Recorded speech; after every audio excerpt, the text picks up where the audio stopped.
and I wear no. I'm the toes will come up on the moon. If you didn't face so many, then don't feel yourself and work on it. I don't know if okay. You're diablo, you're not China for, and that's just a message that I say government is all funny. Only the Oman pick up at a normal change for. When Fialica, the young money we also wear what about you, you do it down fine. Not good 1 month, just 1 month. 1 month. A month to Pelba Google, I'm saying, or Ghana. Every machine you ever say, every galam say, your friend is a excavator, machine. You see, you don't know if you're the big hammer. Hammer can see a call, and you're destroying. You can see a very excavator, Naira. You can see the excavator, Naira. I forgot my brain to shall see a 19, I mean, nothing, never look at you. I have fought by a near to my yet. I have fought by 99% near to my. It's going to the most of the show. You'll be about my penny, but look at them will be to me. Or he did on my penny, let's shop my anymore, and I said, stop it, my anymore. Or the cat, okay, man. Young shot, Eastern region, was the sea, Diana Galam say, I answer, hello, Eastern region. Aye. Eastern region, near Ashanti region, dear. I'll say, yes, when you say, yes, I said, you're very tough, and good one, I say, it's what you mean in your back. Yes, I said, vegetables, yes, much area, vegetable. And it's about 70% condemned. So, and I almost said, if you could realize it's on the onion small scale mining, you know, which is service mining, you know, and your small scale mining, a Ogutalantis too. You have Ogutalantis too. Only no issue, only not after. This is one said, yeah, you get me, obviously, a galamsey, or you could tap it and say, galamsey. Check illegal mine, illegal, I say, happy. It's not a motion, all the motion. I go out of the day, or you're going to be the idea not to finish. Who knows so? All Pessica in the free mining, swat mining. I did my normal can nothing. Environmental friends, environmental for Banoma Beji. Dinner Commission Banoma Beji, Police Banoma Beji. These are some Banoma Beji. Illegal collection of money in Kwa. It's where the bomb mine. We hope that's anything. I was a second, and I would just tell you, all right. Now, I say, Mamma, found here. Now, yeah, a breast him, you best about champion. Or no, can't I'm say once him. And you too not dear so. Yeah, you see, come on. It's a sad commentary here. A small can you name. Say, okay. Your video back so asante man tell me quickly. Yam koso koban. Achuma Deputy Minister for Defense. Kofi Amankwa. Now I hire bust. She oil akese nyina ne oil tankers akese nyina ha nenam. Wood Village. Any yentie voice no kakra. Radio Sompa FM. When they are Sompa be Suma Santiman and Oman Ghana. Omanhene radio wa kula mechiaw. Enye de bia na nurse for be ka se yentie omoka. For se yentie omoka. Radio minim se Sompa mo ba asem be so Santiman and Oman Ghana. Sokoban Wood Village kwan pa radio. Mesra mo we de muntu ana mo mai. Ade sa dia o ma Ghana na ye hunu ye. Hey, adan. Kwa pa ni. Bola ni ade o mo motokifo ni ade bola. O ma hwehwe agukwan kura ama ateche ni ade na ensuo pa tata kwan mu na chan ai. Russia tsunami. Adan. We de sra mo sompafo. O ba asem ba suma santeman. Okay, my phone Kurana. I hear on.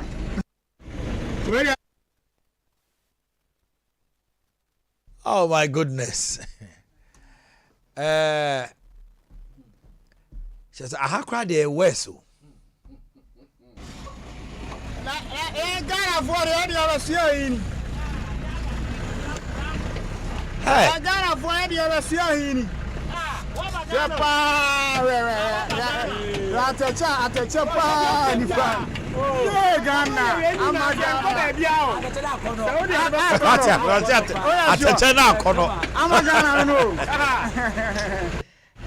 Ah, goodness me.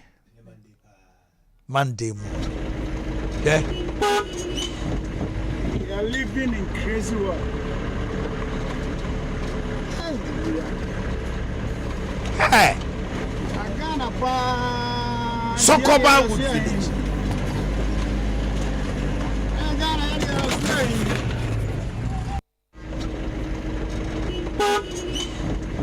You are living in crazy world.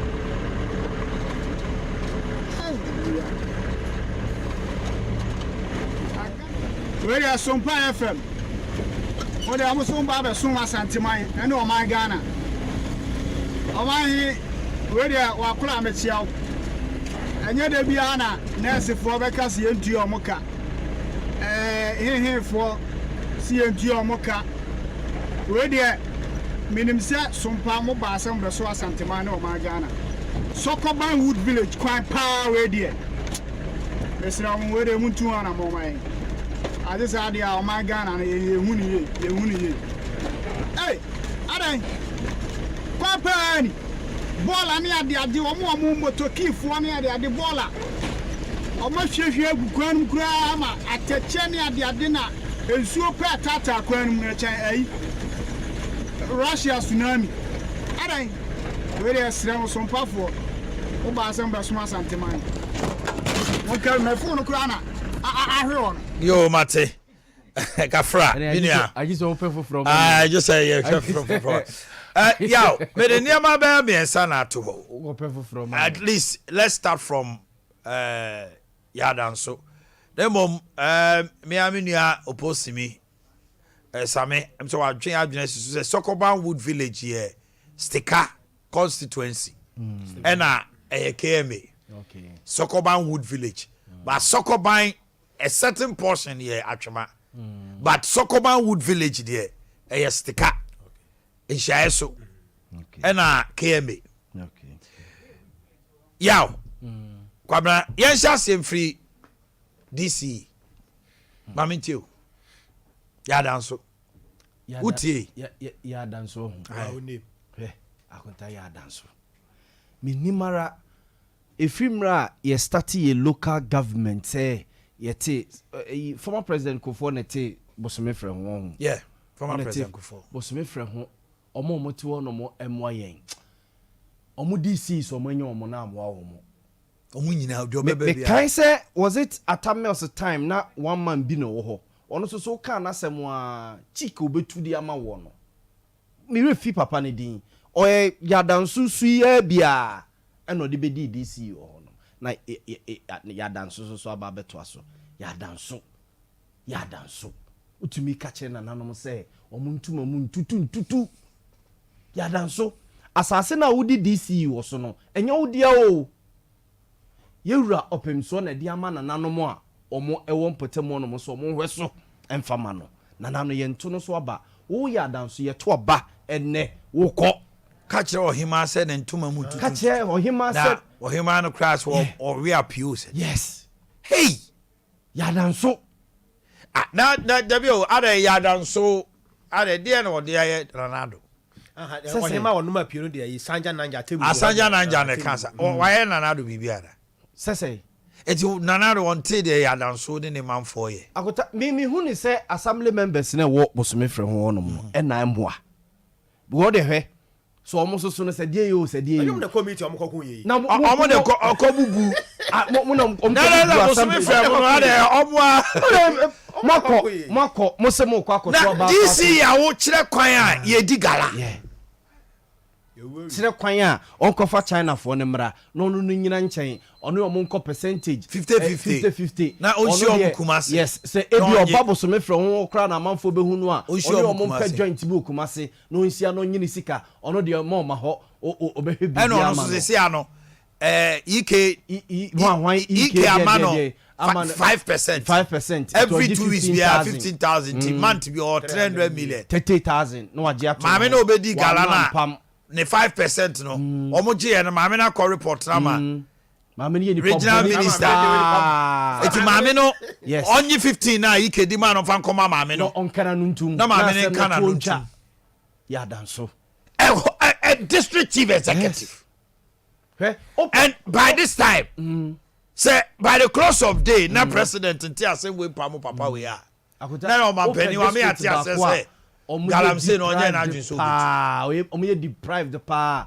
bosome frɛ ho ka ho bosome frɛ ho ehye boundary with konongo bosome frɛ ho say boundary with bosomtwe bosome frɛ ho ehye boundary with bekwai and it's our district we are make ho asemi wo de kɔ na ko development a ekoso e was our district wo fa bekwai fa bosomtwe na efa konongo na wo de efa toto bosome frɛ ho a ya danso eti honom no a you want to pass a comment wo di gala nkomo a wo die die e di adanse pefe this year wo na wo kyerɛ amanfo kwan a yɛmfa so na endi gala fafa China ni so now the bra ne betena se na ebeye adwuma no ene ne nka percentage kope bosia ache kra no be bosome bosia na oh my goodness na se na na doko kufa no nya anye bibia fa ya me no medie di se den na na nya na dwe so okugalapse me ma sama meka because entimis hwe ya wo be kai manso was it manso bibia o manso kwanta that time na manso kwanta DC na me ne ye interview onabo David DC na me ne ye interview me the DC be interview yeah me ye na interview we and I'm say honorable yes you kwan a wonam so ko edi gala o so wo kwa na otwam aya no ada eti wontumi nhwe yeah onhwe ho na I'm say honorable baby a wote wo resident not 100 meters edi gala wada o so wo hunu da na me ma kan no wa ko hwe anopa ye di nkomo no the next morning former president Mahama Yinedi yeah interview no kan no former president Mahama Yinedi so say ye di gala on ho hu that time na former president mom ko say excavators bia o deport to China for bi no he sacked that man big bonsu but even say Ali Baba na interview papa ya ko ne krechi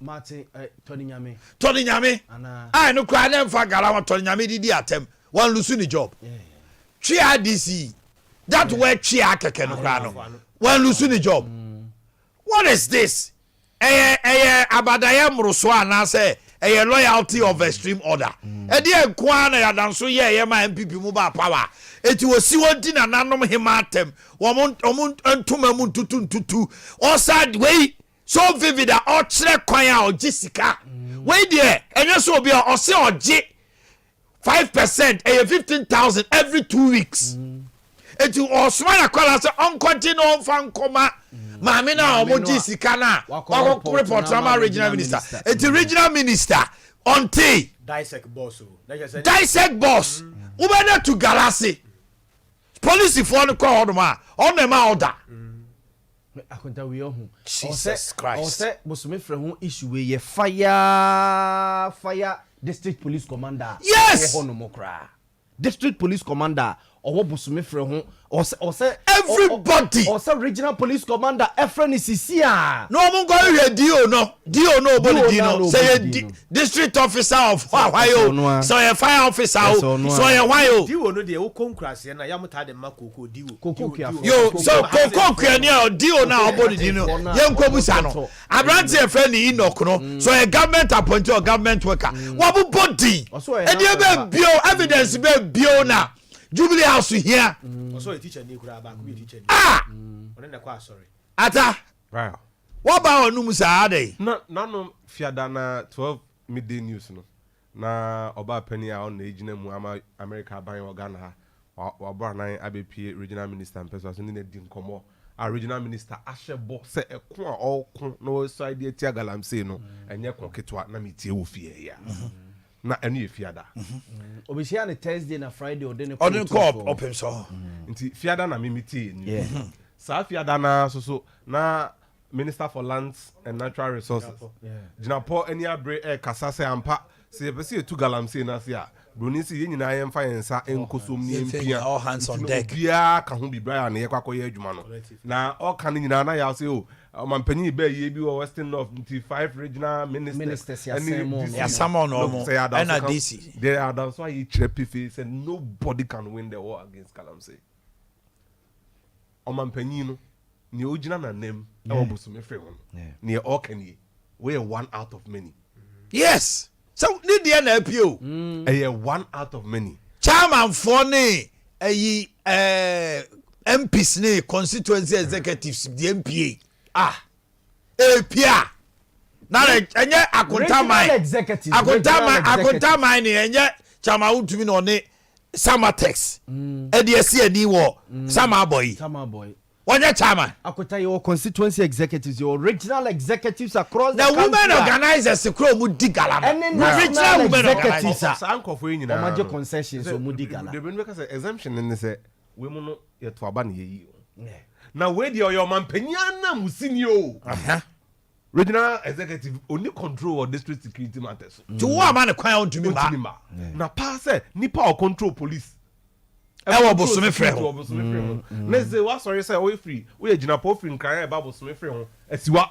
No ba be chigalam safe wa. Na unu on information on the call. Our frɛ o kra se monko. Nti dey are dance why clearly. She say 1 on the sign. 2 onye na dwen so be sesa. 3 Amampani can say galamse dey be costing in the government. So what is that man still doing there? Absolutely. The question is, absolutely. Asama ya tie free papa ya no nye obi ne kai. Enti o se DC. Enti e kira kuada ya wada fiada.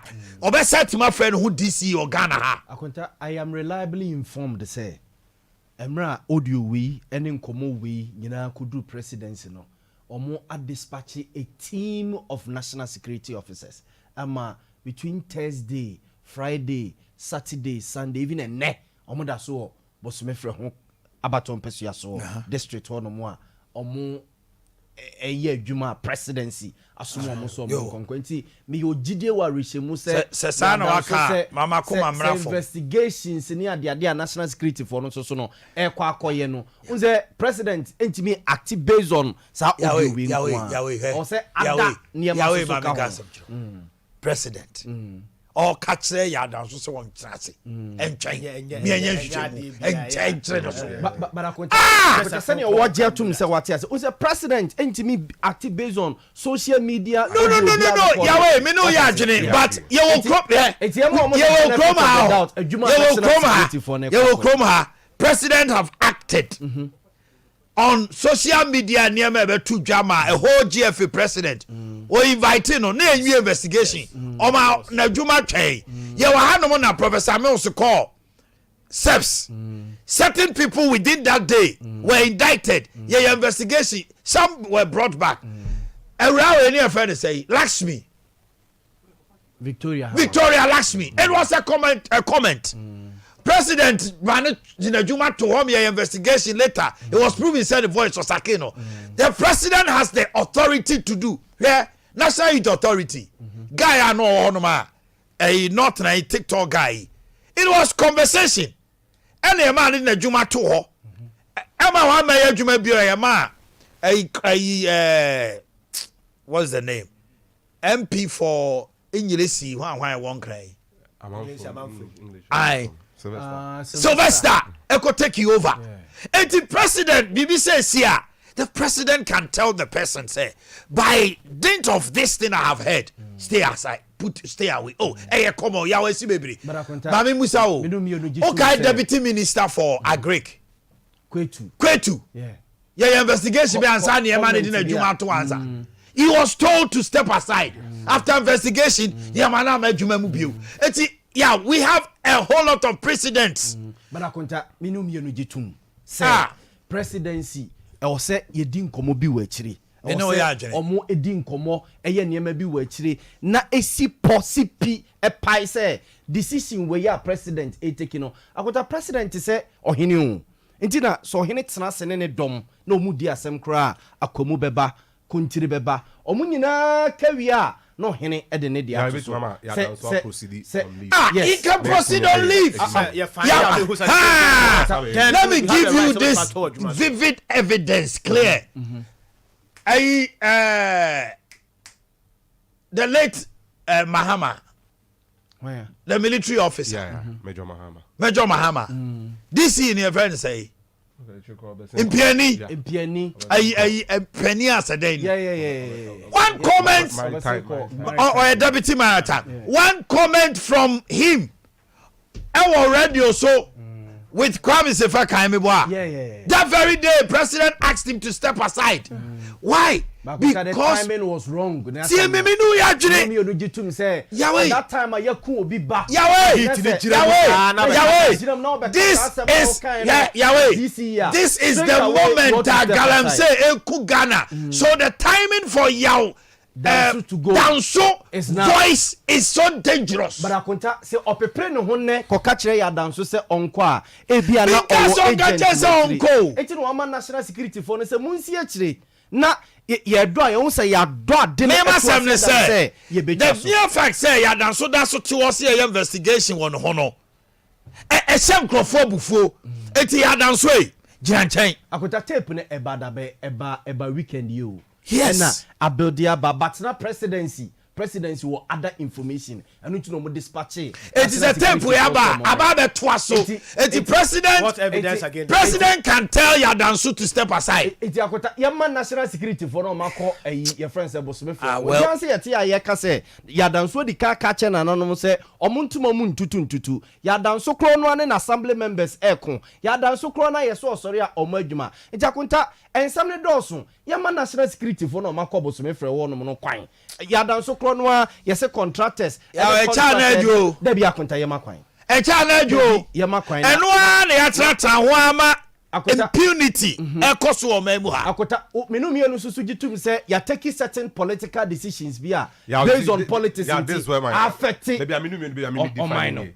One, this is not a political decision. No. Two, Yadanso has control over vital security information. Yes. Three, Yadanso's time has been up for some time.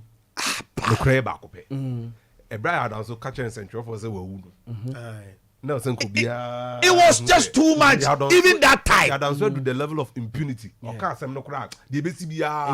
was monka utie ayina o se kasa. No monka ombeja. Yes. Akota ya Danso asem no na make say issues a won ho no dos ntu de ye makwan na national security ya Danso wo aye the whole investigation that unim here he is causing so much harm to the party but to the government. Akota ya Danso unim no unini ntia de kra jai okay so Yahweh tell Mesro. Onim de. Enso so nimdia ne nyansa odi ebu ne district ye kama. Good. But we yama investigations in enkosi form. Na de ni I don't get it here. Say investigation baby. Hey. Boss who can say bra some members no question some vote of no confidence or say nema. Ye kan wa ha kan no. Even before so dey no kra bia say of boss get a better way. Assembly assembly calm down. The word omujimi. Na kweta ade omuye mo say state property. Yeah, me know ya jini. I feel but I say what's akabi obi si chisai. Thank you. You know you boss let me say the same issue that happen with table bukura. What to make I know to make catch about him. They say what person will say. Investigate man ntra ho. Man, prosecute. It comes them For the good of Yaw, any abino. and so the voice. about court on prosecution, but the president hired and can fire. Obi say environment. Obi say nsuo. Yes, am fire ne keke. No. Fire no near say. Omanhene Eku.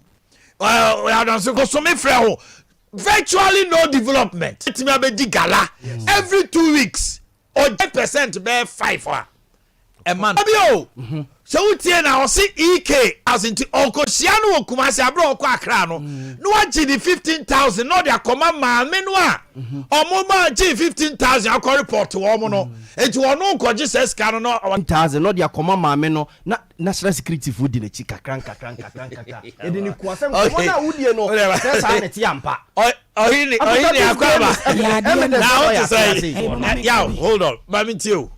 Bra o pedisi ya wo mobo ya ne ho awere ho ane ya danso cheze enkomo bi obedi bi ya na da bonten enti cheso no ote wo no wo mom ne nam ne nyina akora nyini ni tupo bi a wo mobo a cheze na dwuma a wo ye na esre ya ene ya danso na me de me ba no na me ta me ku ya bo a mechi sei mi pe kom kro ma chi mo da aboa wi tuna no obi amoni kro meja pade ho omo yemo ye fales mu ona bronio obi apa mu this is the previous ankwasi assemblances ya yeti 1931 wan no mbewie no area ho fo 2035 mu frin kraba ye no you furi nyina so hini bi wo kro nu no se won ti ase a man adai se ria na nanom ye ya ke beba beto DCED MCED say one boys no na bo so me fra ho emlantie ni ho emaba wani ho one sole mo menya ya dan so dom se na ku fu ado tunu a kromofo ntunu enu ne betwa because na na do no ye ni ma de kro ya wo gine ya dan so ho a won fa ma na enti ye ni abresa ni pa ba kofo Mary, Mimi, two quine, na me bait. Yeah, that's why I'm saying, say, oh, you kuna. Minim so you kuna. Let me see Lusubaya. And the man is trying to make the ruling party ungovernable. He has made the party so popular. And you sit there, regional chairman. Ewo, some boy, because you are seen excavated. Constituency or not, Mammy be an AMP, ya danso. Any carrot, Kabo Mukotu Mameno, Mukotu Mameno, Chama, or person Sasudini Pafu for Sako 2 current one. Formula the Anibia, your friends, a chairman, your friends, Cosinti, the Anibia, than so no person, your Cosinti, the Anibo, from whom Okotu Mameno, and not Papa, not the Bass, say no, or person Safa. Say send what fast you as one will be as I didn't go to know. And Papa when I am wild say and then you need boo before my wedding. So and to boss men for honest you want them say if you not president Nana do Pamoya dance no go and was me yase omunya DC bia who say you be honomo your district be a yatete okọ no say this is no manyo no omo boa pejama baby ti say bare kese no yete ye nche ba okọ no hu say omo ye bibi omo pejaba we say ya danso bosome frɛ ho ene konongo bekwai ena bosomche ene say boundaries akonta utira bosomche na owura bosome frɛ ho no ano bibi amu akọ aba say kwanfo na be mu akọ aba ufiri konongo ebe wura bosome frɛ ho Omanhene Jan wife anase ayi yeko jalo ni jere yi o na prewa utia wanye ha wo bi wa prewa so me Robert Rase o sisi ha woni na wo kwanye na o ko bitie Baba mi ni nkoba. Ye ready yankopon. You see, it's so evidently clear, say, a lot of the DCs mudigala. At that DCs ni be brave, musumo ka mudigala. Ewa be come me oh. Entina say gala intimi nkoi. Yentimi ntu ase. na chama ekontokwa na ayi yebekọ ye starting galamsey yi na national organizer women organizer yakosi na excavators national women organizer Kate Jemfua yakosi na excavators so o ye galamsey urade yakopo na mu wi amasa be ka yes I know Nana do me fail all of a sudden is my son not performing I used to anyway I do na no ayo no meka achrom say do masis oti kokos prekope na se bi asebe na no chim ne body ni chim anu ohu say sebe eye stroke a ye nyodwe e na ebo kokokoba me kire say ba ne sam tentem so pa empofru mu na no apɛ warm water na ode ne nasisim no apɛ towel no afɔ no pacha na de ato na pampem e ba free ade na china e chiw free for ma ebedru soro pɛ na aka entimi mabio stroke no emma ansa na wa ma ode hye ne so e de na Grace Gift Herbal Clinic and Laboratory Services and then so mesan so achiro bio na doctor number no nam di to dwane san se number no de hia yen obi wo ho no ma ye be sore na afei Omanhene Yaw abro mo ye program na of reference me soro and then number no nam de ma Grace Gift Herbal Clinic and Laboratory Services ye number no doctor de nam di kan no doctor number no e 0543 32 0030 0543 32 00 30 and 0242 72 52 74 0242 72 52 74 and 0244 126 123 0244 126 123 me patch numbers ni bomodin na frɛ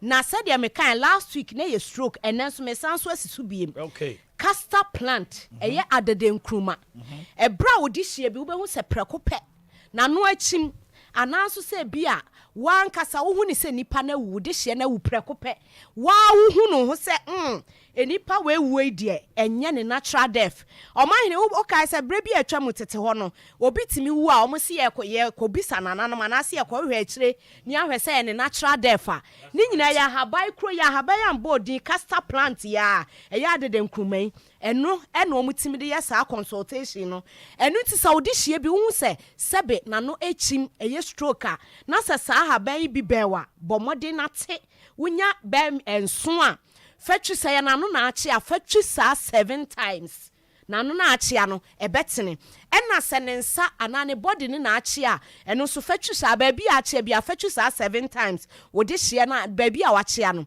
obetene Grace Gift de munim se ye ma metena se nsore nko wa bra ye ma first aid ni encha wa haba ni tumi a ewom we na Omanhene mpempi se ni padodo na bedru Grace Gift na se Dr. Grace Wodu wodi ahaba we yes answer nkyereni we ya empempi omyom se bibi hyase enso tumi a wa haba mu no ebro so chair so sa adede nkrumaya castor plant no ekita calcium asanso ena phytochemicals wom no ebi lignas ena fe saponi na sa saponi anasa lignas no se kan ni padua na wu asore enu nti wo dehia sebe wa hu ne se watwa hwe prekopa na se wo pofri mu na wo gidi ye se ni wo ne anya natural death no eno so unya adede nkruma no mako 7 a wo di betwi ni wo dehia ni firi ni tiri so kosi ni na asesa 7 times na wo di twi no kosi 7 times na sanya ne natural death fa wo be hu se nipa no prekopa obe sore eno na obi nso bedru Grace Gift na se we koso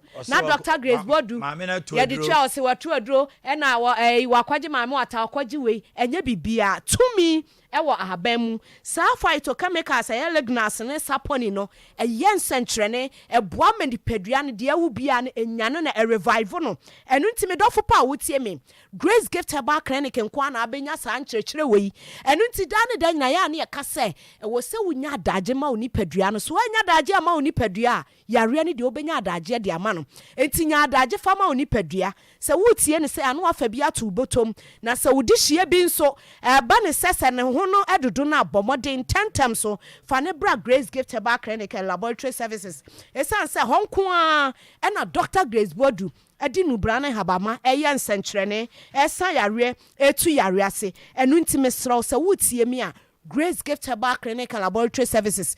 Esan say ye gi ehudi. Ni enim die nyame nam Dr. Grace Bodu so eye wawie bremu efa nu brane haba maso a wo ye nti no ye ka disi yes the ensese ebo ne ka se ye no beto nchia enti na nchia to ne nya ne san se ye nim die Dr. Grace Bodu timi ye enti wo de oba na so wunyi ni o me de machina abram anante abram nyini a bo modern wo ba wo de ose me no beto nchia wo sam yare na me ho tom ya me de bode edro ne bema doctor na ni beje san so opo bi a wono ankasa wa china bra wanyi ni biem se ahabama nu brane habama ebetimi atu yare asasa yare na sta enipa da saniti ho no ma sebe empempi ne bra bi atwam no na eden pa be ye nwanwa se sebi obi bekwa awoso oba bekwa awoso na yesi one day na awo na ye den ama ye de sekai sebi ene ka no ansa na wotimi awo tete ho no na eni ho ye maamenom ne ye papanom ebre bi atwa no se nipa ne bre be soso obewo a ube se ye ma wodu bra ne habama bi ube numa kosisi ebre ne be so a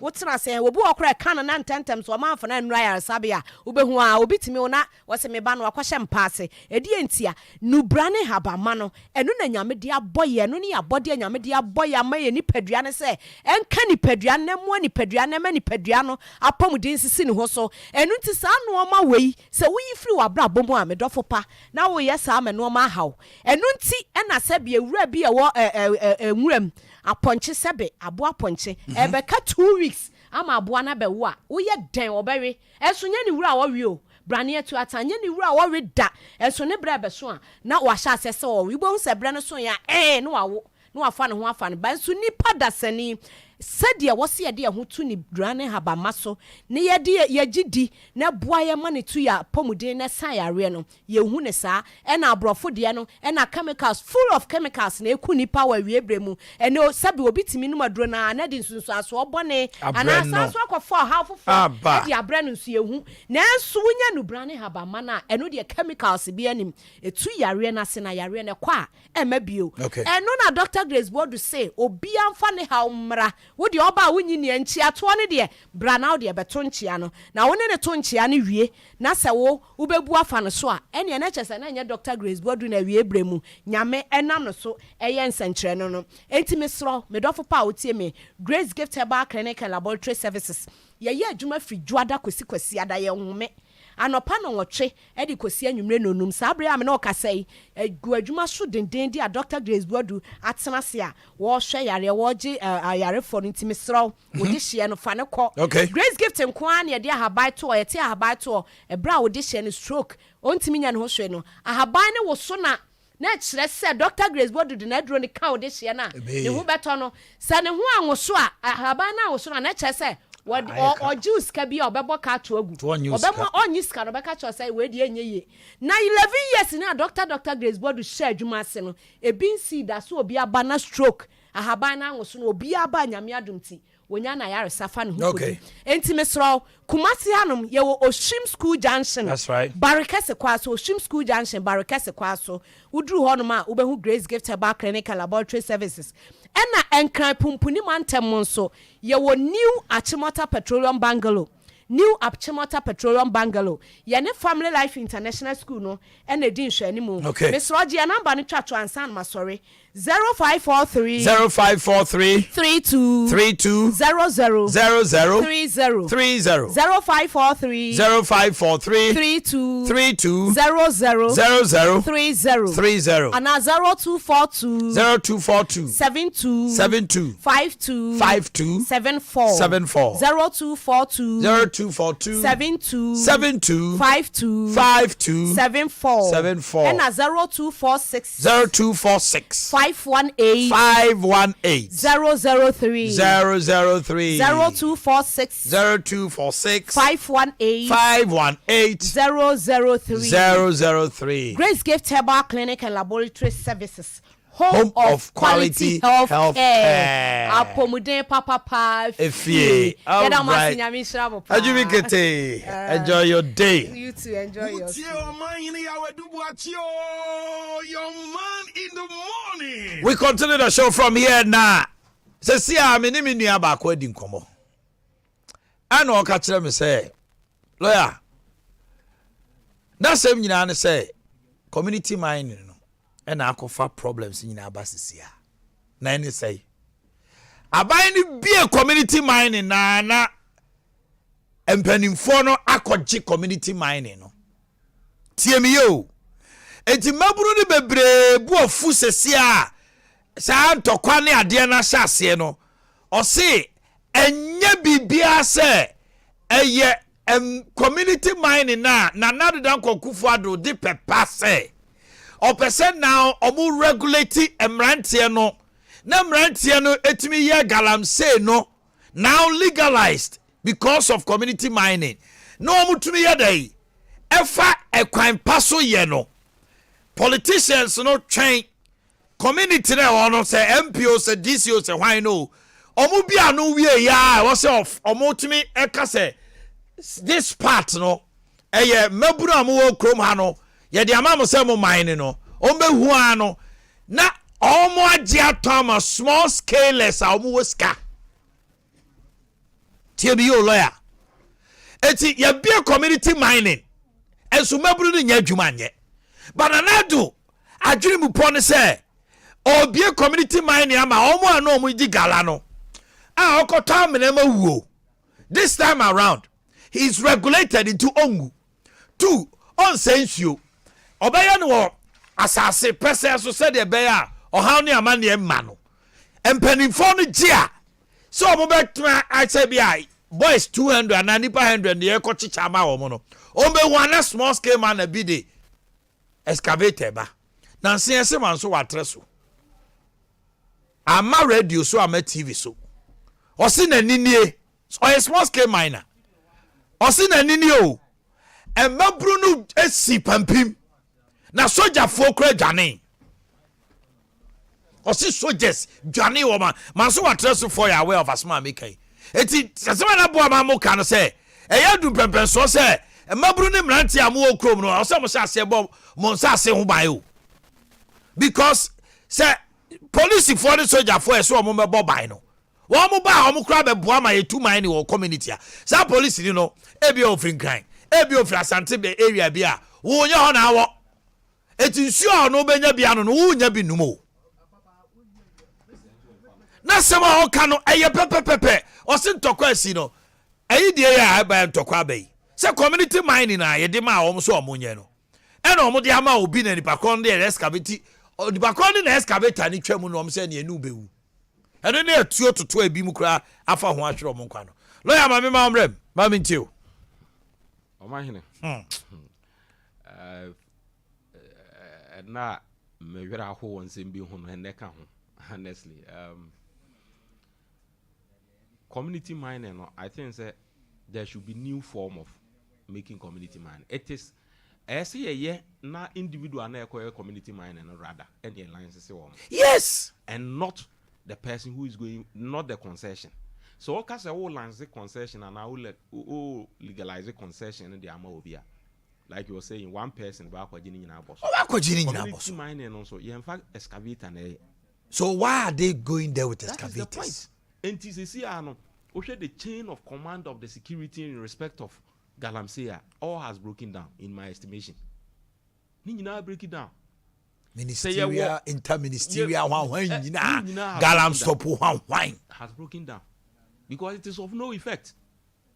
Last weekend, the Omanhene Kasa Oteya. Yes. So why haven't we been able to stop it? Because the people who have been told to go and stop it, they are into it. Yeah, also just for more concession, Ukruma. Yes. And they are making huge monies. And we can be many Galam stop. Or more, they know a commander for during Professor Frimpong Boakye time. And in the Shire, he didn't come and he was what he's telling me and a quite normal for fighting Galamsey and the system that will fight that was fighting him and the system people. Got Professor Frimpong Boakye out of office.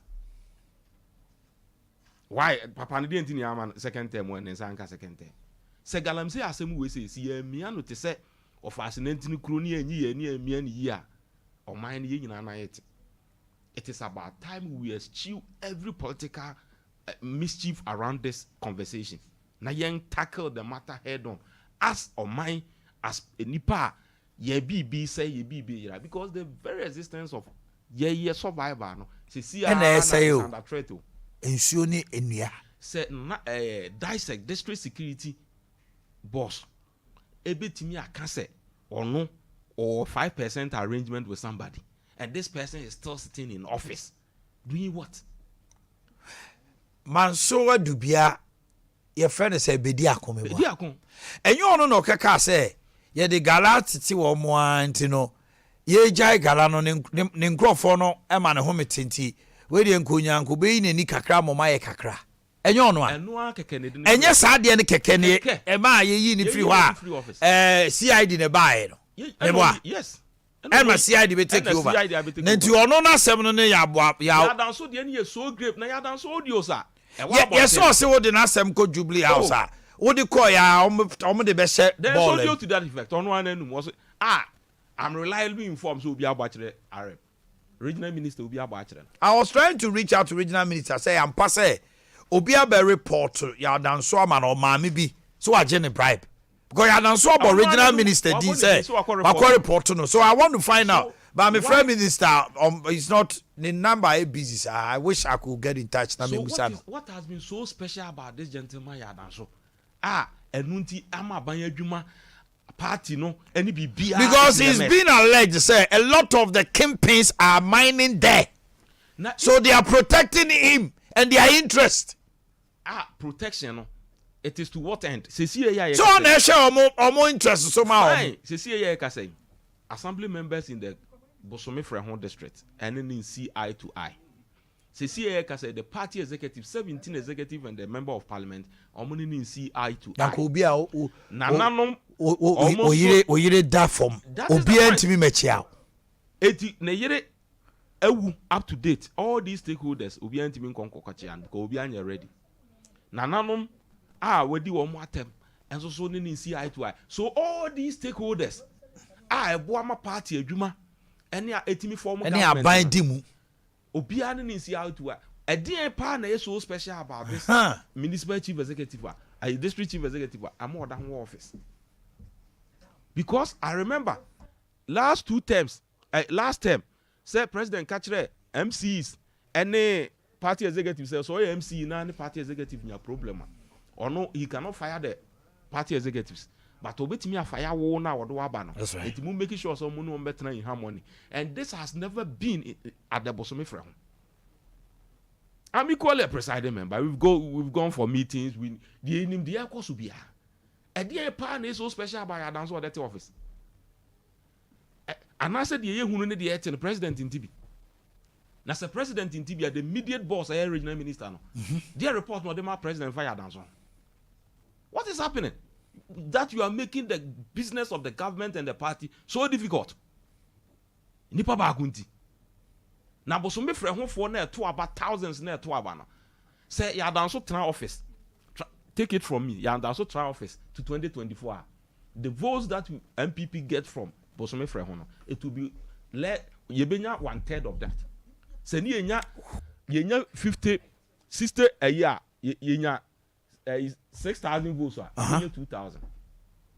I'm telling you.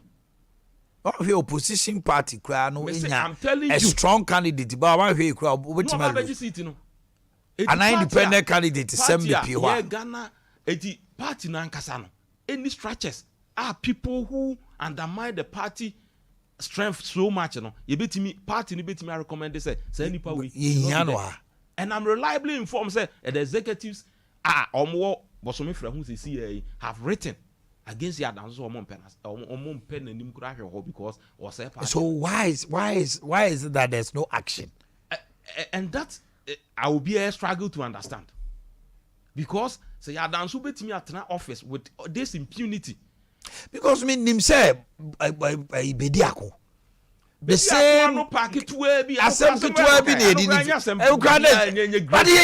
it was not great and there have been so many government appointees. President Akufo-Addo abanso na kwaito eko make comment he say nothing region or your deputy minister your man di na juma eto ho your friends Victoria Hammer one ticket no so onya 1 million yeah nyina di one also pay $1 million what has it got to do with why she was fired Adea na esi ya dance nko. I said Dipa ba could be highly surprised from an open copy and news of ya dance being sacked from the officer. I'll be utterly shocked. Oh, me Drew. Because I mean, Adea ya nesi. Adea we as a regional minister should be able to write to the president say ya dance should not be at the office going forward. Because Segalam say now presidency will do presidency on the line. Oh, cool. And that presidency on the line, now you are whole king of Ashanti. Your own representative. Online. Our no mom neji percentage. Echere nkrofo omu nkoye bi. Ekwan o mefa so aye. Ene baby omu nhia nkwaje omu sika. Asembe kra. And this person is still at the office. How can we do this? So obje Minerals and Mining Act. Since 2006 Kufuor's era.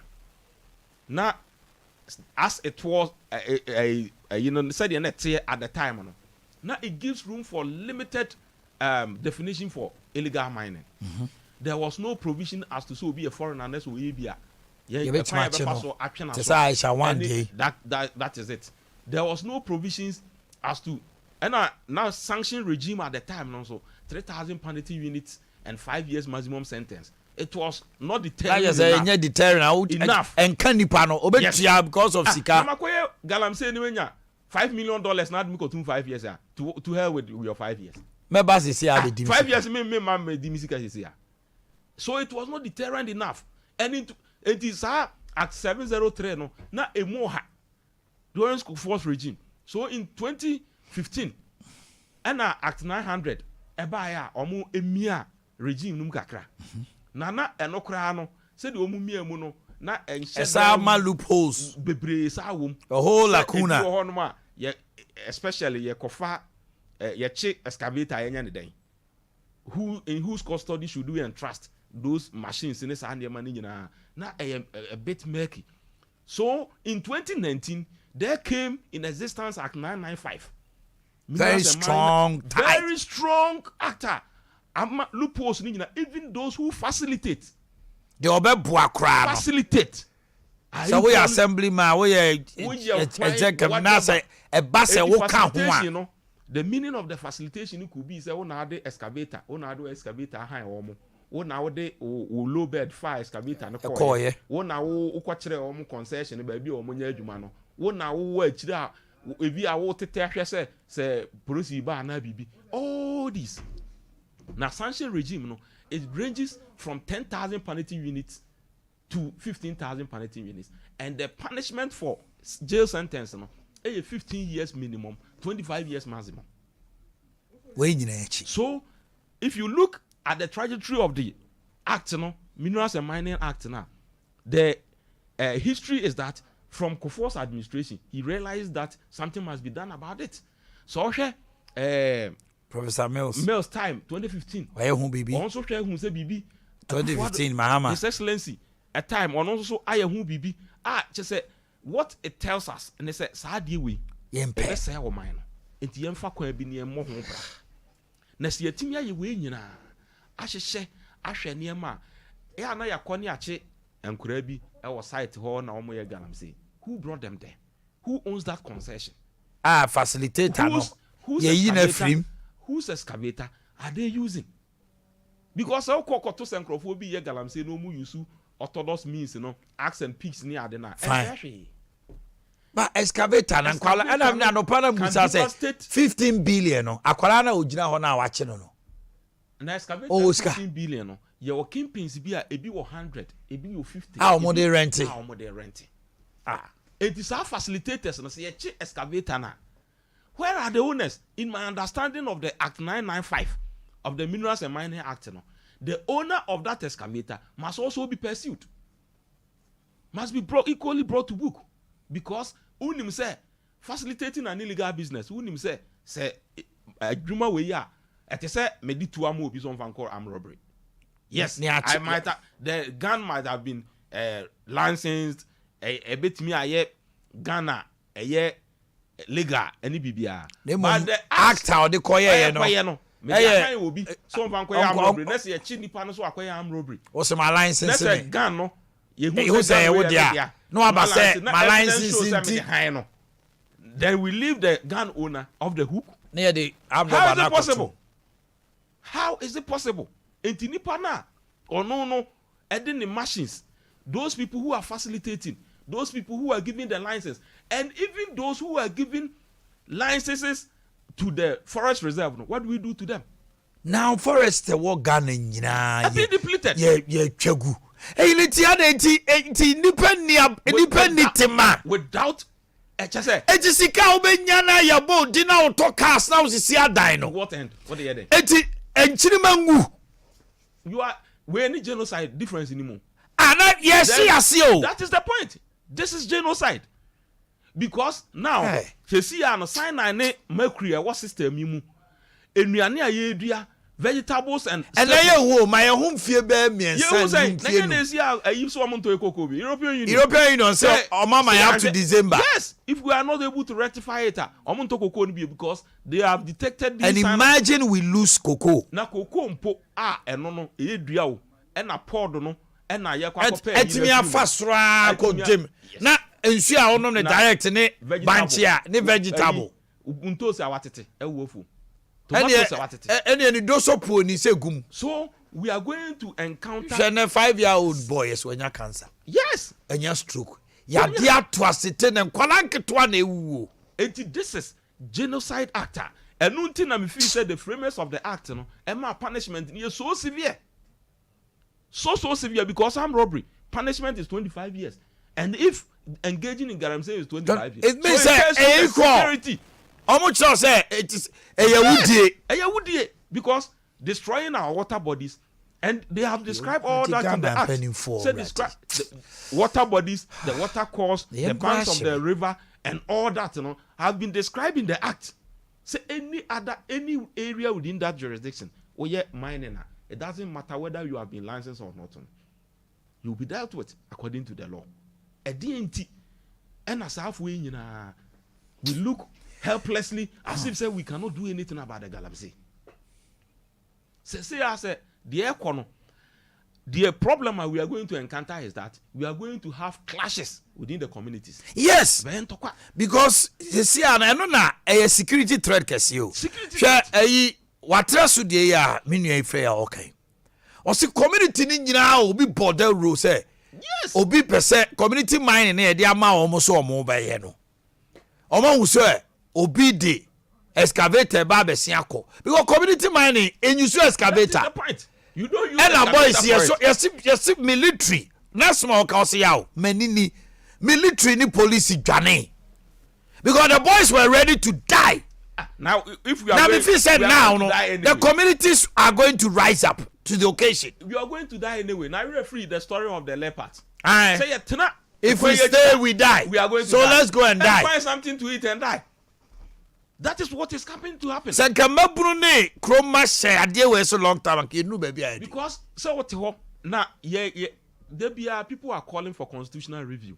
And I think it's about time that constitutional review must be done and be seen to having political commitment to implement it. Because chapter 21 of our constitution clearly speaks say a basse any minerals that is found under the soil, they are all vested with the president. Holding it in trust for the people. And yes, we agree. Says resources no assassin no I bind there. Now bind there and assassin resources no woman so I bind there. And dia into nipa kono o se fa pija assassin na metu me gold. What be that? How is it possible? So you come and deplete our assassin ya media o. The river. Yes. It is a minutia.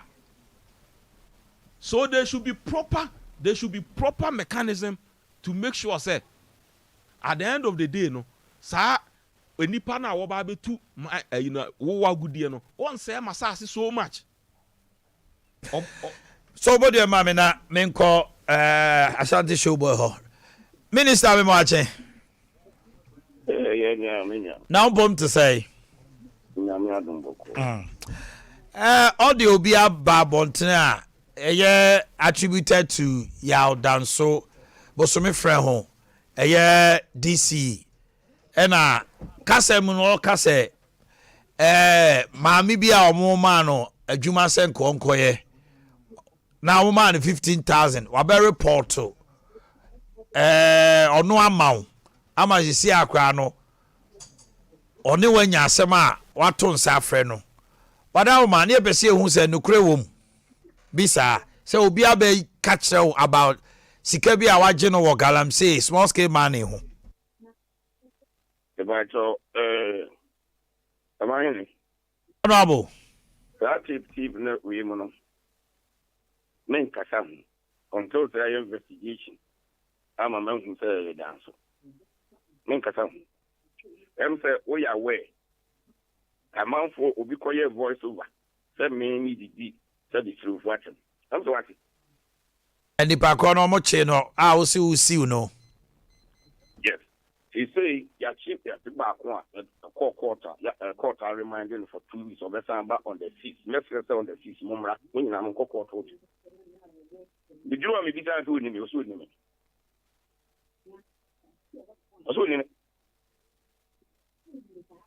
it's media the idea me anya metelo and then nya metelo until the investigation to establish and then offer you no opportunity. I don't want to talk to the team. Honorable, is it true say obi a report to ya amount? I'm sorry. For mine, I'm not talking to even a portion of it. Okay. Until it's established. Okay, but I say that generally reports about him with respect to community mine and nomne adeno and then hon and tokwa air rise no what? You see, Bosome free home almost problems or that. So I'm careful in handling issues for Bosome free. I'm not talking to it. In the investigation, you say I will also inform the boss appropriately. For now, I'm not talking to it. So generally, when I know nothing about it, nothing by them yet, nothing to come to for. John, Honorable Asmaka Mantiase, who say, I want to tape. Yeah, similar thing against me. Now, even Dr. Couture said, well, I read that I want to know to look at. Okay, voice over, answer. Momentum this time, no momentum. Let's get to the truth of it before we start talking about that. Some say we are made about against me. I'm not for the team attempt tape no one. So me assemble and know how to handle the case. I will handle it appropriately. All right, Honorable Mami Fonsi Amedasi. Yes, Amedasi. Mami Tio. Well, the white man. Now, how to say? Me hu de na wo hwe de mani aye ya eno me da na abo be 3 ade ye vetting na me ka omo veti kumawu afija se drobo so okay me wie eno achi eno so me be da ye be 3 but you me complain wa na party adwuma na we enti nya wise na ka me ya free brutal akura ka se kwa amade ase ne wa asema me na me free na ma ka se but you na wie ma no si ma me na well I think say the minister natural justice there is everywhere. That's right. I was expecting say Bianca Obama timeline be say bia Minister is talking with a pinch of salt. I mean, coming from where yes he has been affected. That's fine. But with that has given you experience and now my say BB Saba you should not be in the haste to take an action. But be as it may, Bosome Frehun problems, quite apart from this audio, should have been dealt with a long time. Okay. If we have any well to do so. It's not about this audio. Because you heard him say, Bosome Frehun won the problems. Because he is aware of every problem at Bosome Frehun. And the root cause of the problem is this single person Yadanso. They all know. That I am aware. Say if that is the case, it shouldn't be with this audio. Now, even if from the narration, they all can cry. Many minister Bayadrian, but many Yadrian copy say yes, the rule of just natural justice demands that you give the person a hearing. That is fine, but until when you should give the people the hope that space say amanfo wo gidie say BBSC with expedition minister di hu dwuma enti bia wo amanfo nya abotre ya ama ya ho bia be na awotwemienu ya ye hwehwemu sa na awotwemienu hwehwemu ni besi a no kwase mededie ewo mu bia abeto amanfo ani. Everybody is looking up to you. You are not at the office at your own instance. People who entrust that power to you through the president. Enti sesi ano bibia wo ye bia no, you must be seen giving some hope, some assurances to the people. Amanfo who say yes, we are looking up to be bosome mienu. So investigation will last until when? Do we have that hope? Do we have that assurance? That do we have the hope say galamsey na yeka ho asem na ase bitimi etu? What do you need there? If you not speak to it, I agree with him perfectly. Well, because we penny assemble penny do matemante. Enti penny no o hwe hu say asem. You needed some assurance. Yes, you needed no o kire say o pese o establish the fact before you come. I said the obidi no ebi na obidi no. That is fair comment. I agree with him 100%. But I want to when the investigation will last until when, because you are the district security boss, regional security boss. And if investigation be a cause, it means you are deep. We are deep in it. Deeply rooted. There's be a cause to be a winning. When I be a winning, so you should give the people of the region that assurance. All right. Asabaje. Omanhene. Mame ma akwaba na ene yensem nyina akogina opim so say tu nkoma odie ene yadanso nso so nsem a epia bonten mame ntio Omanhene dase mame fa akonya so na menchia watiefo nyina na menchia NDC for Majibra omutie ye Sompa na men congratulate aspirants enra chi nyina omatimi aseli true vetting na omoko akansi ye mo bia say ni trinkwa ne asan so asrese nyame ni omo nyina achi na be the best candidate win na NDC yentimi enye adwuma said the be your ultimate goal of say President Mama beba be di president bill na NDC abeje to me na free aban we nsem ebebam o my makan no wi no. You see Omanhene krom ha, we have not been fair to our chiefs. We have never been fair to our chiefs. Na da bia me ka me se Ghana for no yenim de yepe lawyer yete ho na ahemfo edi yeso no na oman na etsen oman time na ahemfo edi kuro so no na oman no etsen ena ene mafo ya me ne lawyer mo a yesi akosu amra ye bibi e friend democracy ye friend bibi rule of law ena ye this rule of law we ayusu ye court agitumi ni nyina free ahemfo nsem after there they are common politicians so corruption ti omuntimi hwaso here. Then we go back and lay blame at the doorstep of the chiefs who are clothed with no power, who have been stripped of their powers. Yet the Supreme Court are more ruling say ohini bia ni to me impose obeka se mo twa obi asu ohini bia kura frɛ wa opa na ukɔ council meboa na ohini bia pa e na ukɔ Supreme Court wa ma sa ruling we ye adwuma enye Supreme Court na it was in the act.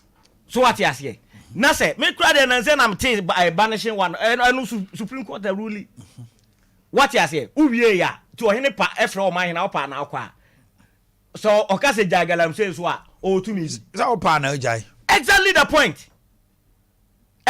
point o hwe article 257 says a clear o say e form agudie na yi ni nyina no ye de akwa hye o mampani ensa so onhwe so ma ye timamufo no ye bo hini bi din wo ho ye bo to gba afededin ye bo ya nandi ana ye bo tumfo din ana me busa ye ma obe enti ye den na sebe ye de tumi na kwa koma politicians awie me ne council na ya ba power na sabi yentimi hwa agudie no so na ya nkrofo na etuo essence asia then we go and be attacking chiefs.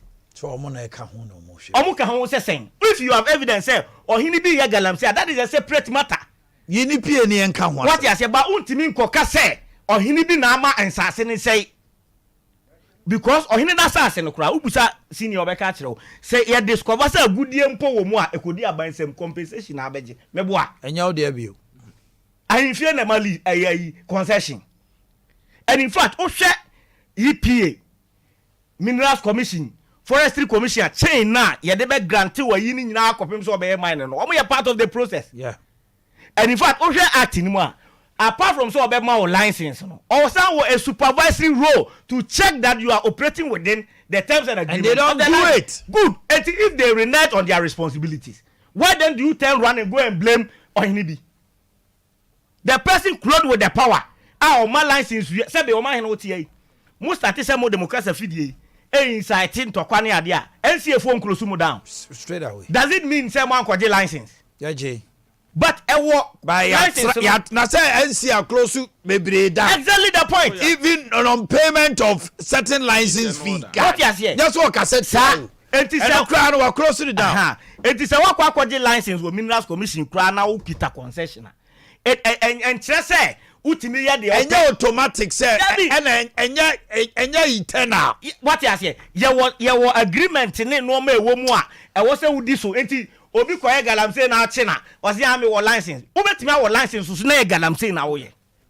You can have a license because and still be engaged contrary to the say and no you illegal and to what buso so you lose the license. I don't think the doctor license because adwuma no ne suahu na wasua on practicing here and am so many dey teacher ni ya license in ne license exams yetimi free sem say wa bro ne ye cast won ye exactly so ko fa nkola akra wo cha yetimi gina so dey go lawyer wo hoyi yetimi fa nko general legal council na you withdraw license your license ne keke o betimi a scrap your name from the roll of lawyers. What you say na won your lawyer bi okay it is say yetimi we had na the essence you ya ban adwuma enna wo se wo say obi bu mra no so a watwe na so revoke license no but omo what you say in fact EPA kura wo ho kwan say oba be inspect site wo e make sure say chemicals kura dey adwuma no enye inimical to the environment dey make what you say go funi nko for mo ye ahade na omo ye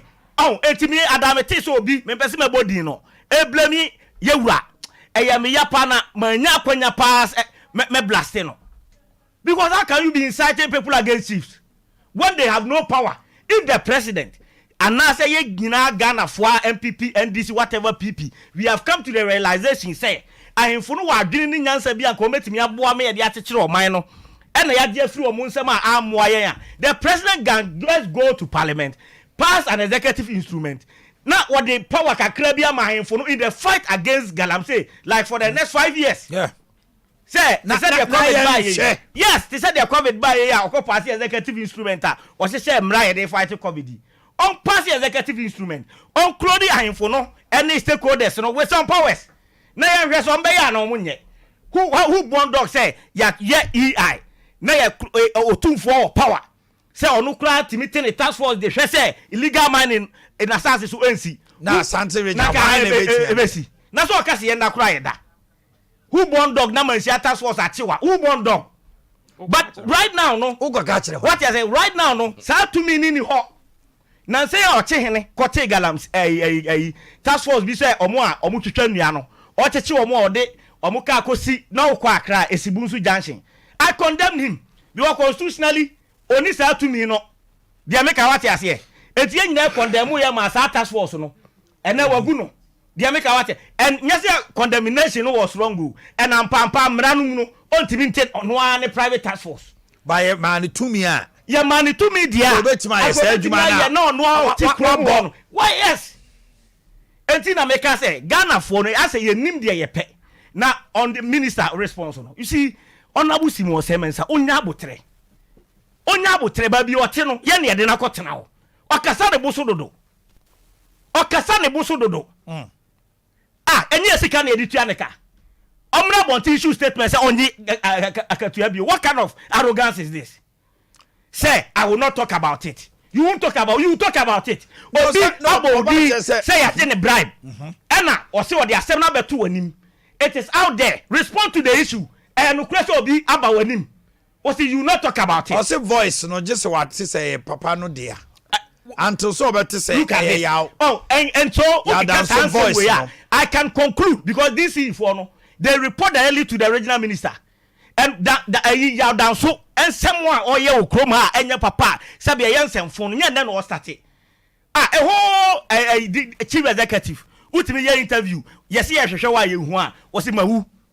And in fact, when that matter came, MPP ni bi ka kire me say, ya dan so no say, Akufo-Addo so ontwa obi amono he so nya nadwuma. Because other than the fact that on the president need to say, can no ma wa ye a me kra me ba na mo bobo so no. Kianzaki ne dadada. And president, now you were speaking about natural justice. It doesn't apply to a delegated power. Because I say lawyer, my pony to me, my chief executive, my dad sorry, my justice. Natural justice, baby, you. Natural justice me power, and I'm say. So be the best Samajano. Ah, be process Samajano, so when you fair. That's a president hires and fires.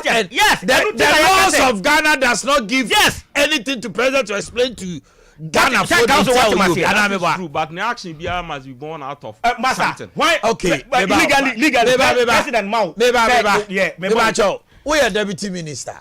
Now, president issue statements. Can you go to court and challenge that decision? Well, you are relieving of your poster. You go to court or you go to not at all. So, and that is why I'm saying not at all. President Biansu ni wa. Okay, why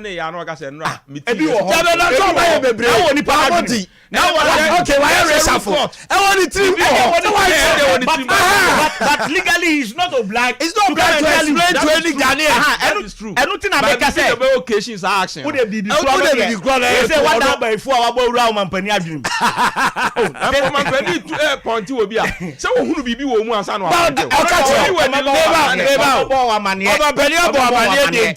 Of our minister be. Dabi. Not at all. Also a fan. Officer, yes. Anyone the team, Ghana for are not interested in. Yes. And near my woman penalty. Constitution said that one. Constitution is say. Ordinarily, no bet me a yina di abra same way my. But as same way abanese no na lawyer way the same argument. Yeah, down to say tape about tape my omanpani bet me decide say net. That is absolute. So the question of natural justice when it comes to presidential appointment and now delegated to Myanmar does not apply. Oh, because we me for an court. Or no nani to me no. Was me my pony be my lawyer J. Shehamame. Adea Akye Abia daye. Now the mako adrusu man can't throw. Mafaya obeyem den obeyem den obasha dem masu good hweviki hamade ana woken eye tape ne ba ye na ye che say voice ne ye ne voice no say onya $1 million obejai politics obejai and president mama so ye calculation say ah na say ti say dia ba bia me lady yakoto ma hwe de obegumani mu ase omo kro no the intent has been even raised intent no kura keke no president mama for ya no ye nyina ye ti kroma just based on tape and na aliki keke what is and constitutionally no omu na bia so what you say enti de ye kan say me metimi atena ha na ka say na Akufo-Addo ye galam say no unim de enti ameka sa no my TM because you even made that point unim de enti lawyer de enti ameka sa so is not there on his own. He is the president of municipal Azafojay uteme o say kwa Azafojay uteme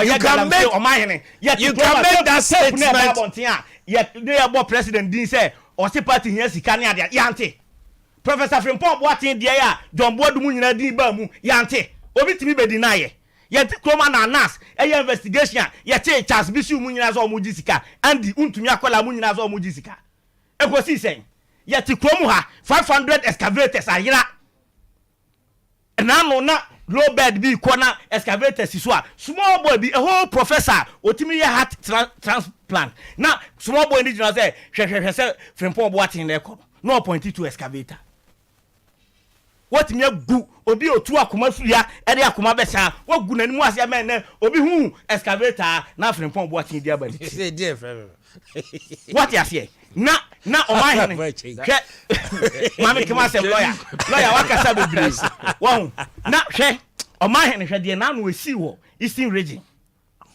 sa samra boy die ene ba ku ya esi kuro no kura de me rafi ni din ba ku esi IGP kuro mu ye 6 a kuro no ya IGP kuro ankasa wo owura dampare de shooting na no hini bi shabatakari no sa video no but o mo fa video no to so man wa kuro no in particular e ho na IGP ankasa free opa me de send wo ya ma no o mo tutu atu ana batakari ni police for lawyer una wo MPP but the Ekeka Konmunia should start speaking against government. Say, nay, Timian Brantia, Omunkata, Manimumpo, or mine sporadic shooting. Timia, you Omanim Chesa, slow, Bianco, Bianco, Sishi, or Biantimentia. To 20 shoot at innocent, unarmed Ghanaians. Obi, Jam Krania, Tutu. Yes, workers can be near Suania Bubomutuo. I'm a nipa prepra. Lawyer, Baby Ayadu no. Baby na the video ya yehuni any Boko Haram. Council difference be the womb. Council difference be the womb. They see a video yi any Boko Haram action see difference. Na mo share no TV no so. We action when me who first na mka be Ukraine. And I later who say before na starting investigating. What the war? What you say? We am not here we. The war mu kura arms. Say no be kura AK-47. Pump action guns. Who say oh they look at the video watch it obi peja AK-47. Semi automatic gun. Yeah, security for state security and the use. And equita. So who? It's a police case you. So anti-police for no so shoot at Ghanaians.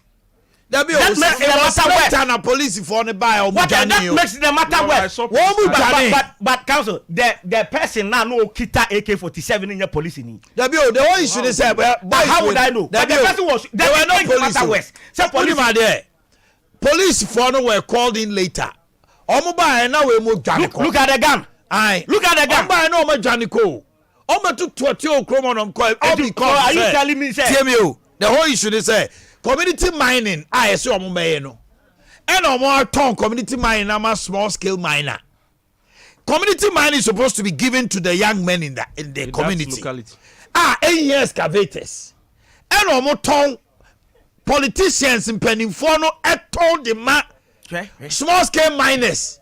It's omo ba na boys and say ma boya bra yesu. Oman penia sa mayen. E kwansi ameye mining no. Na yesu ni dia. Masa akoton ma small scale miners a omo sa de excavators be say to omo pre en na kofa we ba small scale miners na na tutu na yes omo go for 20 no police forward makes them matter enye police because the police for honor private individual citizens to police man for so na the police will come later we small scale miners no crofo a almost say security outfits and omo tiagu krom say omo so omo kwan omo excavators ma ti be man pie ene atuo toto one dey make sure and na omo call police enforcement police for no buy na say boys na to atuo no call what you say but matter say so omo arrest about 30 omo information matter plan say yes boys krom pie no omo koto aduane omo kuratu onti oh yes omo pie omo koto enam tension wo hunti omo koto aduane adi kura okrom omo kuratu aden na rebels we ya o sek patakari no oye hwan yes oye ohene yes oye ohene o de hwe na yi ni ye and up to date has he not been arrested what is he oh yes o ma chinipa 30 enipa 30 that's what I'm enipa 30 ya che ohene no ya pese ehun ya che police for mu issue statement you don't have that information oh I was say wo who na was clarify my I don't have it yo na say we o man o de lawyer man to say o man ade we ya wo hu ni sa ehu now share the current situation in the country ho kire petrol aye tutum dollar ekosoro food commodities are and any boy dia boys be di kura ending now u create rebels we mo mind you enche bia na national security minister be ka kire say thousands rounds of ammunition ammo ayire free Osu Castle, a place which is manned by soldiers and police 24/7 under the surveillance of CCTV camera. Yetimi abowura ho lawyer who betimi aka say okọ kra bra uni appointment now you see yetimi abowura ho awia 1,000 rounds of ammo. National security minister dia tudwa sa ammo na ayira no it is in the hands of people like this. Apart from say tuo be kwa kodi 16 security nsem dia ka nyina yedidi bone yedidi awu yedi kumwa as in hunting and obi eyewo yi a na dia bono na waku no say we akodi timamufo nsem ne yete ha now share the economy how kira yewom na say council we obi ko hu boys we ka jo say mo hwe dia ye yemfa tuom fam ye na besi mo hwe dia ye yemfa tuom fam the government thinking o kina say ankrofo we ya tanitiawa aban na edwene ho because you continue to empower them. Say ye kura enko babia ye hu de si okay me. It went under the carpet. The judiciary was attacked. Me no nyina wo de owom dada me afi na meba. Na yeti kroma ye nyina ya ka eno to na no Omanhene. Queen Elizabeth before obewu no or visit Bank of England omko bie omo treasury no hu gold bars and ego. One hu sa video no. Yetu ayiwo abrochire ho. Ni nyina ombe for free ha. Etina bi no agudie we nyina san omo de ye konko asumu. Omanhene as a common sense because of greed and corruption no. Common sense are eluding. If businessmen like Ibrahim Mohammed & Co. can establish engineers and planners on their own, government made them in say, but a bunch of individual to say, oh, my business. Can't the country establish state mining companies to take charge of our bauxite, our diamond, our gold, all our natural resources, and hold it there for me. X5 restaurant and pub. Banku and tilapia ye kodi mesrawa ye we nyina wie na ye nidia asafo je e kasa nyina wie se ya oso otimi nya bibidi na ne hoto no na lawyer so sankwan na mema de ye penkwan ko ye se ennom nkwan a e hihye e ba bi kama e ma etimi nya hote me nya kokodu enye twio edi bo se banku and tilapia okro soup and okro stew tilapia papa bi goat meat aponche emre enwa akrantie jollof rice special fried rice aduane bia opebia weekend no ebeba se ya wo fie frekwaku sapone na bo modena no mo a na timi nya edey aduane papa ni ewo wedding ase o funeral ye any engagement nyina ase mesrawa chef we obi a we very good chef tiemiye I ba continental we good for 0549 609697 tiemiye we chef wow to say what wouldn't chef adwuma a basa fried rice we pizza we spring rolls we pie any toasty near money adea continental and local we good for 0549 609697 if you think you qualify as a good chef 0549 609697 obi onuma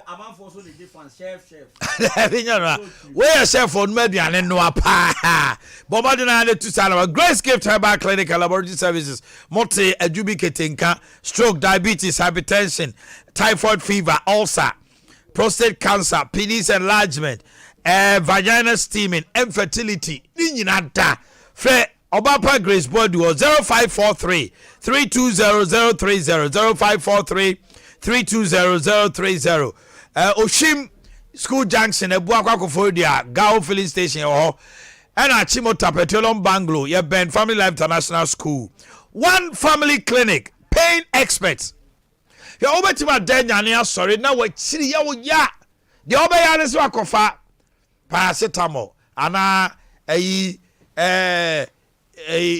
libium o se den ni se nro na ye painkillers no na wanom oh jojo no keke yade ne wo ho obu ha kidney problem obu ha lungs obu ha kra pancreas etimi ka wachi na wachi ya wo ya besraw unya pain enkonom fako One Family Clinic ukoto dwe to 2 wakofefa entwitwi bi na de afaso no ada ohona monsa etutu no wade edrobi atwitwi so da bi the root cause of that pain no One Family Clinic ebechrew waist pain, thigh, neck, back, leg, abdominal pains, any other form of pain in your body, the place is One Family Clinic.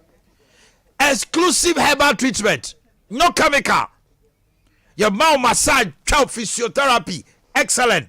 Ya de mojabe ko laboratory ni akọ hwem afa yatema ma guidance and counsel obu okra na the sleeping position ye na sitting position ye ye be boy you when you free ho Patasi Estate Junction brother man sport ubu kev so wo ko kwada so estate na ho na twefo praso asimfo so aguna ena mankasim 0546 68 68 17 0546 68 68 17 21st Clinic aya sciatica yɛtene say te efiri to ase kopim on entry obi agye atom de wo hwe TV wo hwe Facebook na wo ho no we are sciatica experts we the doctor be say akwa bi o ye ayi LPM also sciatica unya na nunum bi ebebo apa hey wadumja sciatica wo konom yade wo nipadua mu 19 na wo a kill spinal cord be foul so abepem 19 no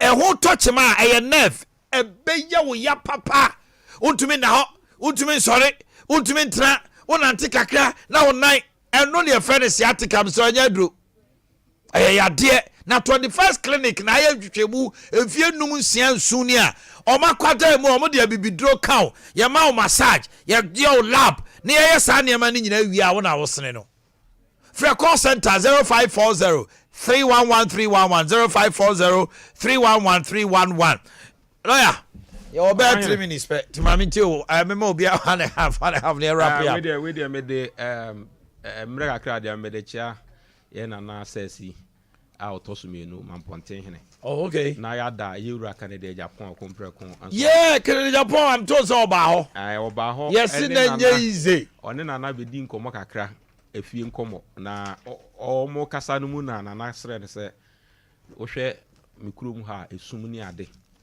Na no si ya no se na party chairman we ye pon ayenko na minkoma na bobs na mfa mesiesie mamponten. Na emnu mu ha 200 bobs enra na etnase di na kwesi de no party chairman Frederick Mensa agema 200 bobs 200 bobs odni nyina akoma na ama asem o kan ya no Mamponte marketing so has been there for so many years and also so washe bosse one Ghana Gas on airboard chairman on airboard chair on as part of their corporate social responsibility on babe market na nasne ama marketing on also the obey so far in fact so good money aje yani aje pa at least I'm for the training to us. Wow. Na menchia me yiri bi o. Asa u kasa ide asa o ye Ken fan bi. Ken. Oh, Ken is one fantastic person in our party. So and he say any day o support Ken. I mean he's one fantastic person. And the party they said that here. Kasa ide asa o ye Ken fan. Oh, second day Ghana ha obi happen asem. Oh. Ye obi o Ghana ha happen asem. Oh, okay. And this is for nightmare say headache back on. Any Canada Japan. So ti wo de ma menchia me nua me yiri ya o free US aba Josephine Aje wa ye boa enche bia ye besesa din no ni aye no Josephine ata mo be ware no enche bia eni be na hwehwe kra anti ye ke kan ye masi ani ni akọ na akọ okay o si ya o free US aba one na ye ban ketwa na ba okay o si ya o fija se ya wo hwe den den mateme jina so pa akwa aba hey ene ya komia sachi birthday o sia oh okay. Oh, for your pa sports. Samson Siasia. Na Siasia so the pictures be about. Mo for picture no to so mame. And I abo my picture na me drew ha. Oh manya de. Oh nya de. Tell wrap up na.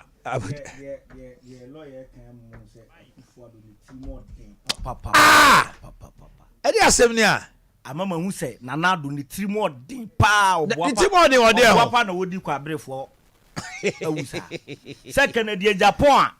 Onye president mi ba be mo mu 200 bulbs, street lights. And American beye wey abrade bia kwa brefo so ye dede. Se akufo ado ahyeda. Ana no ahyeda. Obo abro. Fa no si ami ma to aso bi. Awusa fo ma be fa mo si ha. Na